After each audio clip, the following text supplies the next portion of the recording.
লাইলাম মিনাল মসজিদিল হারামি ইলাল মসজিদিল আকসা। আমার নবীকে আল্লাহ বলছেন আমি ভ্রমণ করিয়েছি মসজিদে হারাম মানে কাবা শরীফ থেকে নিয়ে মসজিদে আকসা পর্যন্ত, যেই মসজিদ ফিলিস্তিনের মধ্যে রয়েছে ওই মসজিদ পর্যন্ত আমার আল্লাহ বলছেন আমি মসজিদে হারাম থেকে নিয়ে মসজিদে আকসা পর্যন্ত আমার নবীকে ভ্রমণ করিয়েছি রাতের কিছু অংশে। আল্লাহ বলতে চাইছেন আমার হাবিবকে আমি দেখেছি আমার হাবিবের সঙ্গে দিদার করার জন্য, আমার হাবিবের সঙ্গে দেখা করার জন্য, মোলাকাত করার জন্য আমার হাবিবকে আমি সফর করিয়েছি। কোন টাইমে? রাতের বেলায়, রাতের কিছু অংশে। এ মুসলমান, আমার নবী মুস্তাফা সাল্লাল্লাহু তাআলা আলাইহি ওয়াসাল্লাম আল্লাহর সঙ্গে দিদার করেছেন। আমার নবী মুস্তাফা উম্মে হানির ঘরে ঘুমিয়ে আছেন।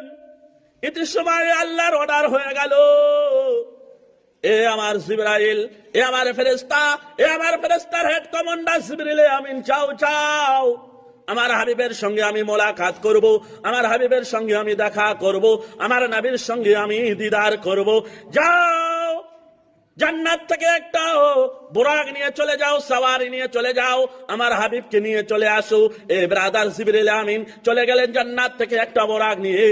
উম্মে হানির ঘরে আমার নবী মুস্তাফা ঘুমিয়েছিলেন। ও ব্রাদার, উম্মে হানির ছাদের উপরে দাঁড়িয়ে আছেন। এবার দেখা গেল বর্ণনায় এসেছে জিবরিল আমিন যখন ছাদের উপরে দাঁড়ালেন ছাদটা যেন ফেটে গেল, মেলা হয়ে গেল। জিবরিল আমিন বুরাক নিয়ে যেন চলে গেলেন কোথায়? উম্মানের ঘরের মধ্যে। আমার নবী মুস্তাফা যেখানে ঘুমিয়ে আছে আমার নবী মুস্তাফাকে উঠানো হলো।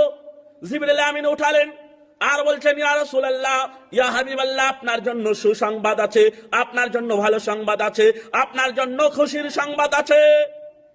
এবার আমার নবী মুস্তাফাকে নিয়ে যেন চলে গেলেন কোথায়? জমজমের কাছে। আমার নবী মুস্তাফাকে জমজমের পানির কাছে নিয়ে গেলেন। যাওয়ার পরে আমার নবী মুস্তাফার সিনা চাক করা হলো। কি করা হলো? সিনা চাক করা হলো, বুকটা ফাড়া হলো, গলা থেকে নিয়ে নাভি পর্যন্ত ফেড়ে দেওয়া হলো। ফাড়ানোর পরে এবার যেটা দিল থাকে তলব, সেটাকে বের করানো হলো।